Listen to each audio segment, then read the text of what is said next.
హైదరాబాద్ లో irrigation AE Nikhesh Kumar ను కస్టడీకి తీసుకుంది ఏసీబీ. అయితే ఆదాయానికి మించిన ఆస్తుల కేసులో అరెస్ట్ అయిన నిఖేష్ ను 4 రోజుల కస్టడీకి అనుమతినిచ్చింది కోర్టు. చల్లపల్లి జైలు నుంచి కస్టడీలోకి తీసుకున్నారు ఏసీబీ అధికారులు. 500 కోట్లకు పైగా అక్రమ ఆస్తులు కూడబెట్టారని ఆరోపణలున్నాయి. మరోవైపు బినామీ ఆస్తులపై కూడా దర్యాప్తు చేస్తోంది ఏసీబీ. దీనికి సంబంధించి లేటెస్ట్ అప్డేట్స్ తెలుసుకుందాం. మా కరెస్పాండెంట్ రవి ఉన్నారు. రవి, ఇరిగేషన్ ఏఈ నిఖేష్ కుమార్ ను కస్టడీకి తీసుకున్నట్టు తెలుస్తుంది ఏసీబీ. దీనికి సంబంధించి లేటెస్ట్ అప్డేట్స్ ఏంటి?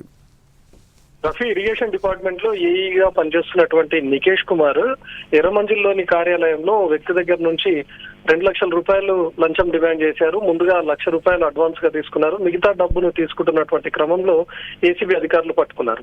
ఆ కేసు నుంచి దర్యాప్తు చేస్తున్నటువంటి క్రమంలోనే నిఖేష్ కుమార్ కు సంబంధించినటువంటి ఆస్తులన్నింటినీ వెరిఫై చేశారు. ఏకంగా 100 కోట్ల రూపాయలు తను అక్రమంగా ఆర్జించినట్లుగా కూడా ఏసీబీ గుర్తించింది. దీంతో తన ఇళ్లతో పాటు తన బంధువులు, అదేవిధంగా కార్యాలయాలు, బినామీలకు సంబంధించినటువంటి ఇళ్లలో ఏకంగా తెలంగాణ వ్యాప్తంగా 30 చోట్లకు పైగా సోదాలు జరిపారు ఏసీబీ. ఇంతో 100 కోట్ల రూపాయల ఆస్తులనే కాకుండా 3 విల్లాలను, అదేవిధంగా కోకాపేట్, మొయినాబాద్ లాంటి ప్రాంతాల్లో ఎకరాల కొద్ది ల్యాండ్ కూడా గుర్తించారు. వాటికి సంబంధించినటువంటి డాక్యుమెంట్లను కూడా ఏసీబీ స్వాధీనం చేసుకుంది. కేవలం ఒక ఏఈగా పనిచేస్తున్నటువంటి నిఖేష్ కుమార్ 100 కోట్ల రూపాయల ఆస్తులు కూడబెట్టడం పైన ఏసీబీ అధికారులు కూడా అనుమానం వ్యక్తం చేస్తున్నారు. ముఖ్యంగా పై స్థాయి అధికారుల ప్రమేయం కూడా ఉంటుంది. ఉన్నతాధికారులు కూడా సహకరించడం వల్లే నిఖేష్ కుమార్ ఇలాంటి అక్రమాలకు పాల్పడుతున్నాడని చెప్పి కూడా ఏసీబీ గుర్తించింది. సో ఇప్పుడు 4 రోజుల కస్టడీకి కూడా కోర్టు అనుమతించడంతో నిఖేష్ కుమార్ ను చర్లపల్లి జైలు నుంచి ఏసీబీ అధికారులు అదుపులోకి తీసుకున్నారు. ఈ కస్టడీలోకి తీసుకుని విచారించనున్నారు. ముఖ్యంగా నిఖేష్ కుమార్ కు సహకరిస్తున్నటువంటి ఎవరు, ముఖ్యంగా ఎర్ర కార్యాలయంలో పట్టుబడినప్పుడు కూడా నిఖేష్ కుమార్ తో పాటు మరొక ఏఈ, అదేవిధంగా ఎస్సీ ప్రమేయం కూడా ఉంది. బన్సీలాల్ అనే ఎస్సీ ప్రమేయం కూడా.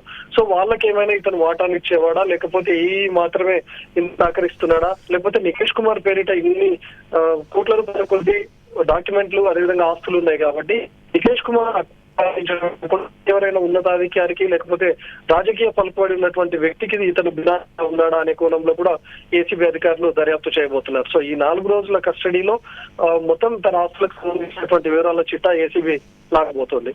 30 చోట్ల జరిపినటువంటి సోదాల ప్రకారం అక్కడ స్వాధీనం చేసుకున్నటువంటి డాక్యుమెంట్లు కానీ, నగలు, వీటికి సంబంధించి దాదాపు 500 మేర అక్రమంగా ఆర్జించినట్లుగా కూడా ఏసీబీ గుర్తించింది. సో వీటికి సంబంధించినటువంటి లెక్కలపైన ప్రస్తుతం కస్టడీలోకి తీసుకొని విచారించబోతుంది. Rafi, right, thanks for updates Ravi.